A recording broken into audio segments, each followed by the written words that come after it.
how does your story make you sick? Well, this slide comes from what is called the stress appraisal coping model, all right? What I want for you is I want to connect the dots between stress, so any circumstance that feels overwhelming to you, okay, and what's called an appraisal. Now, an appraisal is going to be your gut level judgment, layering on the meaning on top of an event. And every single human being will do that automatically. And mostly, if we're not mindful, if we're in a fixated state, we'll always layer on the same meaning. So we stay stuck that way. Okay, so let's talk about these appraisals. Now, I have a list of appraisals right here that will naturally arise when something lousy happens. The first one is called a loss appraisal. Everyone has experienced a loss appraisal, and we will experience it again. A loss appraisal happens when something that is precious to us is lost. And you will know if a loss appraisal has arisen in your life because you will become sad. Sadness is the emotion that goes with loss. My daughter, Alana, recently, we have a little hummingbird feeder in the backyard, and we noticed that there was this hummingbird that would come and it would fly. And you know, normally when hummingbirds are flying at a feeder, they're just hovering in place, right? And they sip the nectar and they keep flying. Well, this one would sip, sip, sip, hang on the chain, go down there, sip some more, hang on the chain. And so Alana and I named that hummingbird the tired hummingbird. And every day, for a week, and many times a day, that hummingbird would come and feed at the feeder and hang on the chain. One day we went out and we looked on the patio furniture and we saw a little dead, tired hummingbird. And you can imagine the emotion that naturally arose in my daughter. She immediately started to cry because she had formed an attachment to the tired hummingbird. And then I cried because she was crying. No, but that's a natural response to loss. Now these next two, threat 1 and threat 2, they are related. They're both threatening, but in a different way. Threat 1 is when something is acutely threatening. For example, if you're sitting at a stoplight and you hear screeching tires behind you, okay, that's threat 1. That will always elicit the emotion of fear. Somebody sticks you up at the bank, right? That's threat 1. Threat 2 is more pervasive. It's the threat, and you'll know that if this is operating in your life, if your little spaceman or space lady is telling you, I can't handle this anymore. This is killing me. This is wearing me down. This relationship is not good. The job, you know, my boss. If you're dealing with that narrative spinning in your mind, you're experiencing threat 2. And the emotion is more amorphous. It's overwhelm. It's distress. But I will tell you that a sense of overwhelm will, over a long period of time, will really dysregulate your biochemistry. All of these emotions do. Every single emotion has its own biochemical signature. Thoughts really do turn into things, chemicals immediately. This next one is called an inadequacy appraisal. Now, when I teach this to my patients at Sierra Tucson, I am speaking in front of a group that 100% everybody is living with that appraisal, that voice in their head that tells them that I'm not okay. Now, speaking in front of this IONS group, clearly the percentage is not that high. Maybe here the percentage is only like 99%. Isn't this us though, right? Don't we? I mean, we could have 3 PhDs, handsome, rich, whatever. Still, there's that voice in our heads that is telling us that something's not okay with us. That will produce an emotion called shame, and shame is really toxic. It will get you to do things that you would never do if you felt confident. And then when you do that thing, you'll feel even more shame. It's all of these emotions, once you get fixated and stuck, these narratives are feedback loops. They produce more. This next one is an injustice appraisal. If anything happens to you that doesn't feel fair, that's what makes us mad. Okay? Injustice produces anger. And then the last one, now a challenge appraisal is not a negative appraisal. It's actually on the side of positive appraisal, but I want to show you as we get to that last column that even a challenge appraisal taken too far has a shadow side. So a challenge appraisal is something happens, you say, I am going to meet this spiritual challenge, I'm going to do this. And that produces the emotion of determination, which is fantastic.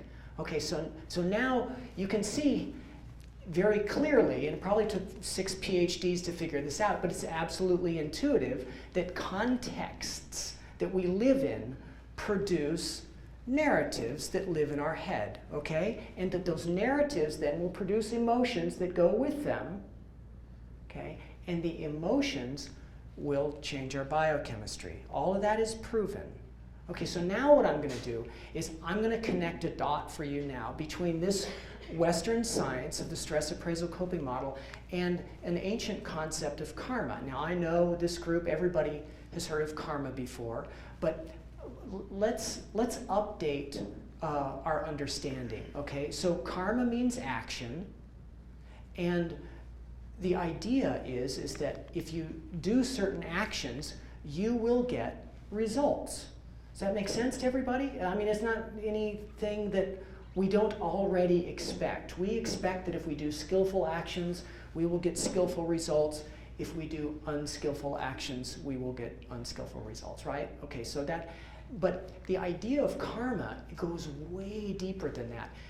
Karma is said to be an extremely hidden phenomenon, which means the actions that actually produce the results of our lives are infinite. So let me give you an idea of your personal karma as you sit there right now, okay?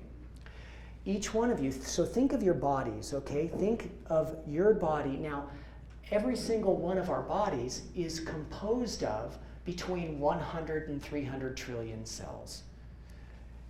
Completely incomprehensible, that number. So just think of one cell. One cell in your body right now is keeping itself alive. And what I mean by that is that cell has know-how.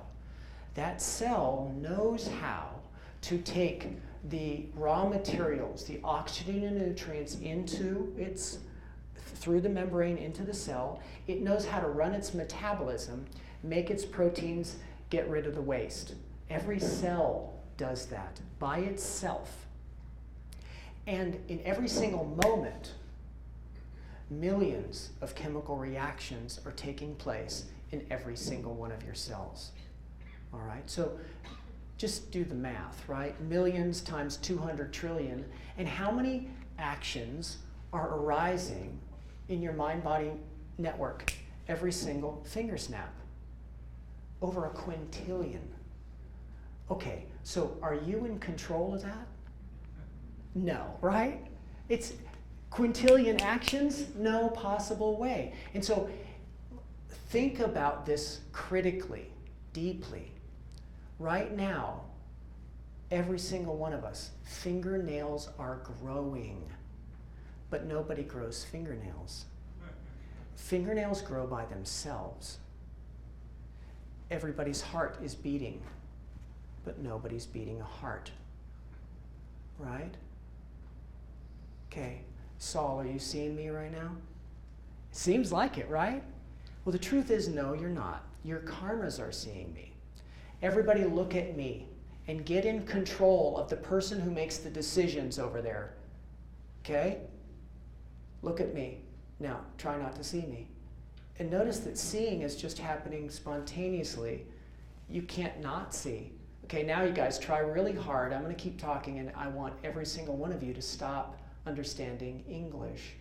And now stay right there and try not to understand what I'm saying. And notice that it's this weird tug of war in there, like what's going on? Your karmas do all of it for you. And so your mind-body network is life that makes itself. So where's the self in all of that? Do you want to know? You have a little bit of will. Tiny, tiny little bit of will. Do you want to know what it is? You have the choice of whether you pay attention to me or your left foot right now. Whether you listen more out of your left ear or your right ear. Whether or not you scratch the itch on your face or not. You have the choice of where you place your attention. But mostly that's about it. Everything else is running by itself. Now, what I'm trying to tell you is attention, learning to pay attention to your attention and monitor it so you can modify the habits of your attention is the way to get better. And if you don't learn how to monitor and modify the habits of your attention, you can't get better. You might get a pill that helps change this, that masks the symptoms, but if you continue to have your attention go towards the same story and circumstance that generates the drama, that produces the emotion, that changes your biochemistry, then you'll always be dysregulated and your chemistry will always be ahead of that pill. Does that make sense? Okay, so now let's really think about how these conditions emerge out of this process of fixation on narrative. Okay, so let's say you stay stuck in a narrative of loss over time. That's where depression actually comes from. We have this idea that genes do it to us. And the science of epigenetics is proving that isn't an absolutely accurate answer for how depression arises. Depression emerges out of contexts. Yes, there are chemicals that change, and yes, because the chemical changes, genes do turn on and off. But people that are depressed, that change the context and change the biochemistry not through necessarily through pills, and I'm not down on pills, because if a person is hugely depressed and they don't have a brain that allows them to focus their attention and become aware and shift the context that way, you might need some chemical help for a while. But the chemical help isn't going to be the cure. The pill won't cure the way you think. Okay? And so what you have to do is, every single one of us, we have to, if we want to get better, we have to bootstrap ourselves. We have to be very exceedingly vigilant. Shinzen calls it sensory clarity. And when he describes sensory clarity, he means the flicker of a thought that produces the utter subtlety of a sensation, and you're right there following all of it. Okay, you're taking the parts of the story apart, and I'm going to show you how to do that. So let me just run through this list really quick, and you can see how threats turn into anxiety-related conditions. Long-term threat can turn into addictions, where you feel so overwhelmed that you just want to medicate, and then that turns into a habit. Nobody rages without marinating in a story of injustice for a long period of time. And you see, even a challenge appraisal can turn into OCD. You just don't let it go. All right, so now you get an understanding of how stress-related conditions emerge, and this is just tip of the iceberg, okay?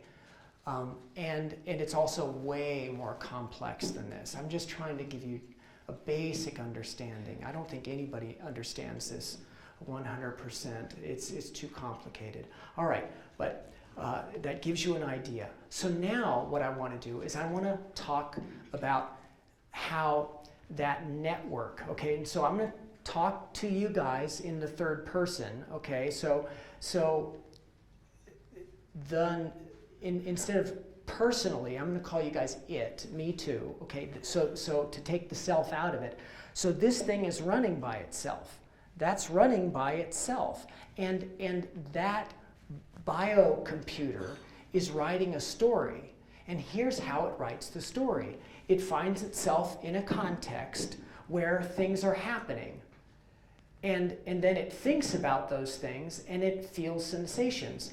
All of that energy and information aggregates and produces a story.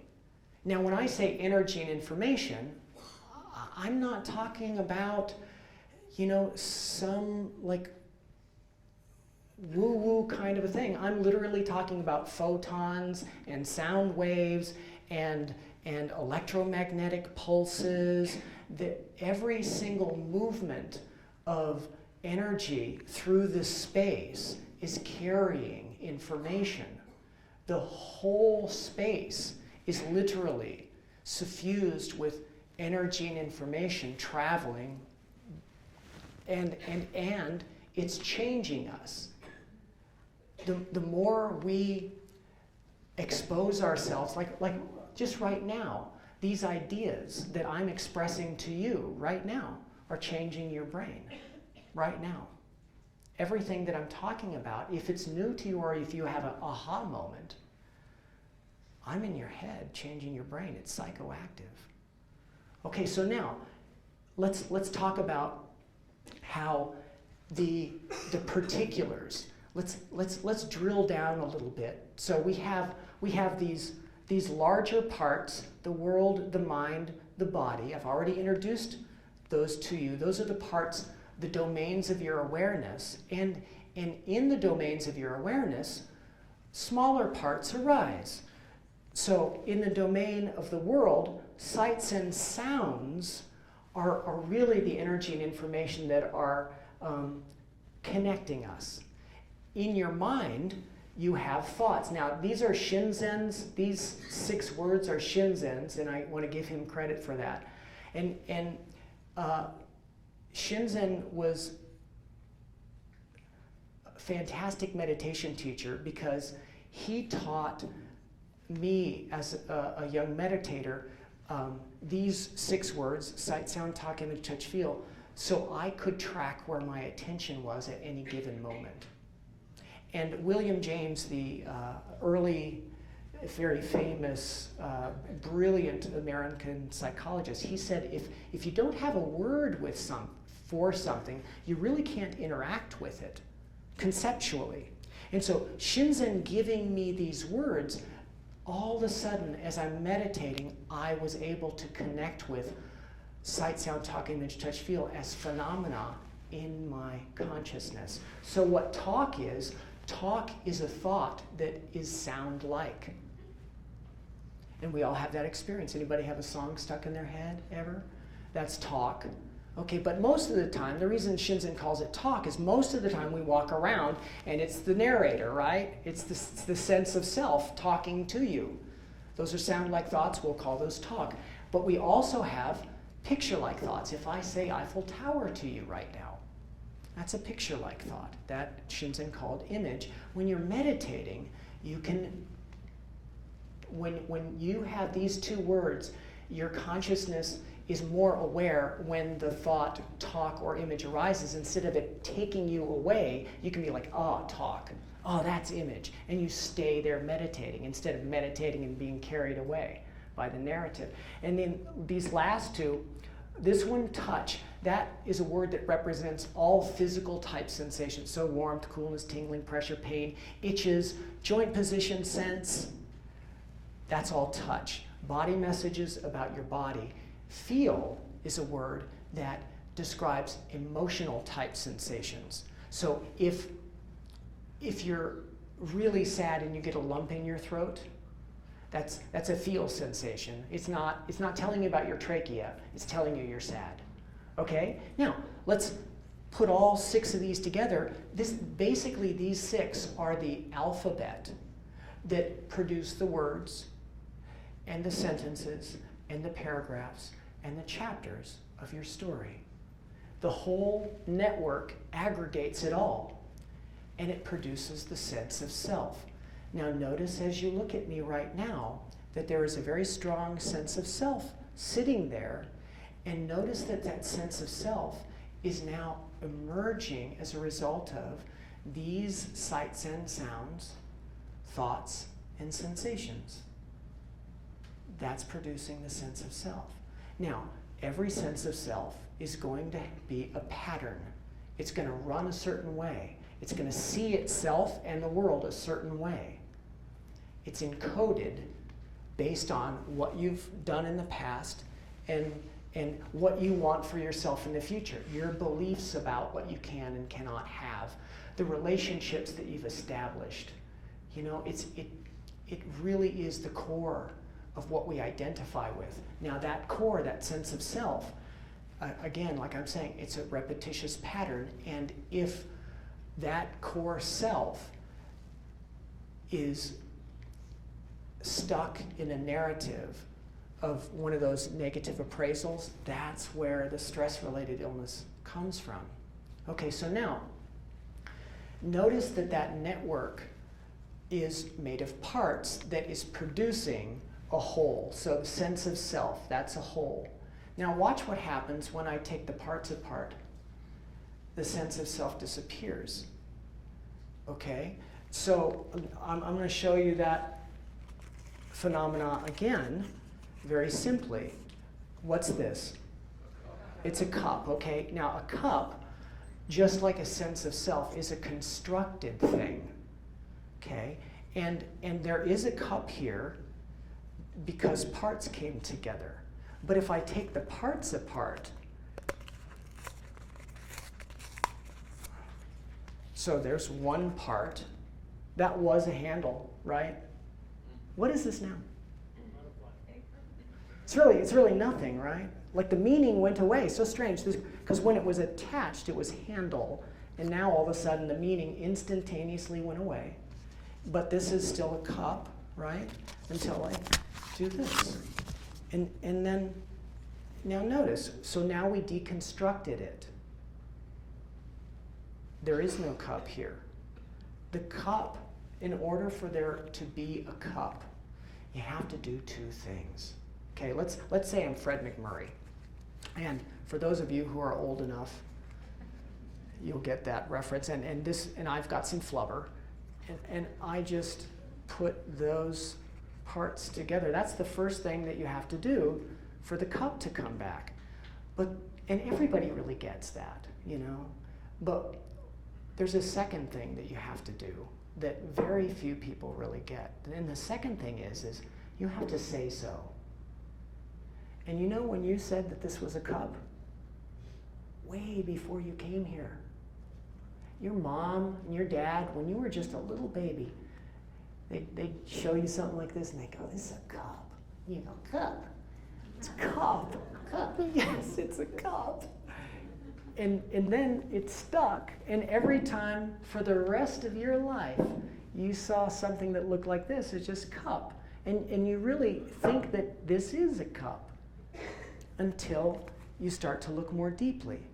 Now, when you woke up this morning, your mind-body network saw sights and sounds, had thoughts and sensations, and put a self together.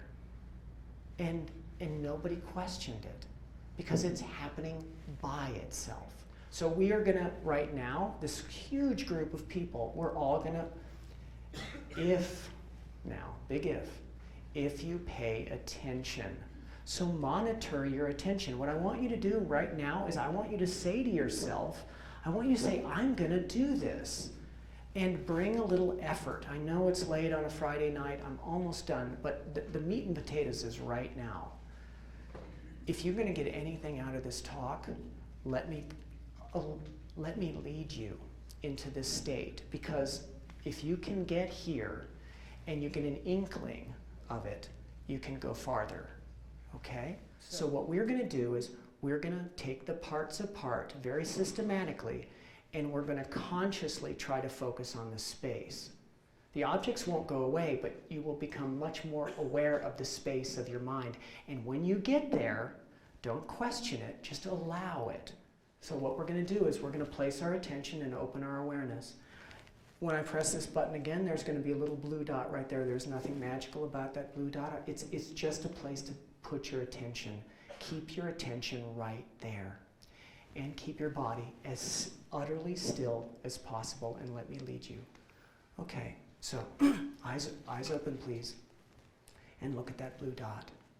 All right, now, as you look at the blue dot, be aware that that's your intention, but also at the very same time, become aware of what you can see to the right and to the left.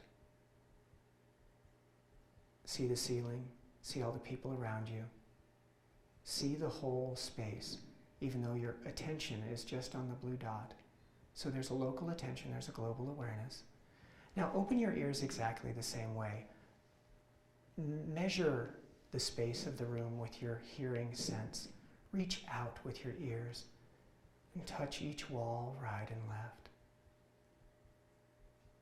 Listen to the back of the room. Hear the whole space. Now notice how aware you are of the world. This is 1/3 of your awareness. Stay right here with me, okay? Now open up the space of your body to your awareness. Don't move your body, but just become aware from the tips of your toes all the way to the top of your head. Feel everything and notice quintillions of actions. You're not doing it. It's happening by itself. Warmth is making itself, tingling and coolness. Your heart is beating all by itself. Just feel the sensations. All the impulses, if there's an impulse to scratch, notice that happens by itself, not a choice. Notice in your body there might be liking or disliking as well. Feelings. Okay, now, last third of awareness is the mind. So let's go there. I want you to first, before you go into the mind, I want you to imagine where your brain is. It's right behind your eyes. Now, if I ask each one of you to pay attention, to perceive your own brain, notice that you cannot do that. But you can perceive awareness in the place where you think your brain is. So stay very still and imagine that place where the brain is, and notice the awareness that's looking from behind your eyes at that blue dot. Listen to that awareness. Listen to the middle of your head as you listen to me, and notice how silent that space is. That is not a self. But if I say, think of yourself, oh, that's the idea that just showed up in that space. Think of someone you love. Oh, another object in the mind, but not the mind. Now go back to the space that's awake behind the eyes. Notice the qualities. It's very spacious. It's not locked in your head. It's distributed. And it can know where your attention is. It can monitor and modify where you place your attention. You're meditating right now in a group of about, 80 people. Eyes open. Look at this. Notice how you feel. Okay. Fantastic. All right, shake yourself out of that. Okay. So, Buddhists, there's a saying in Buddhism, it's so easy, people won't believe it. And they also, there's another Buddhist saying that says, it, meaning your enlightenment, is nearer than near. And you just dipped your toe into it. Is that full enlightenment? Absolutely not. You know, that's a practice that can take lifetimes. But you can very easily get an inkling of it. Now, what is the benefit of that? The benefit of that is when you become fixated next time something shows up in the world that really pisses you off, or makes you, or you're grieving, or you're anxious, and you're just stuck in the drama in your mind, and you're suffering. Recall this practice, and with eyes open or eyes closed, notice the space of consciousness. Place your attention either on breath or, when you close your eyes, sometimes you can see a little bit of a light show. Just focus your attention on one thing and hold your attention right there. And open your awareness. And just let the energy and the information run by itself without a self getting in the way. Think about enlightenment as being as empty as possible of an idea of a self. And then, let's say you are grieving, then you can grieve fully, and the energy and information will pass through like a storm, and at some point afterwards, there's a freshness that will arise in you, and your grief won't take you so far down. You will carry the pain of grief. You just can't snap your fingers and have that go away. But you can experience pain more fully and more completely, so it doesn't take you down. That's what I try to teach my pain patients at Sierra Tucson. Not to turn away from their pain, but to turn towards it and have a more complete experience. Because in a more complete experience, there is that relative self, the idea of a self, the story, there's that, but there's also the no self, and you can rest there. All right, I hope that this was interesting for you. It was a great honor and pleasure for me to be able to teach. Thank you so much, everyone. Thank you.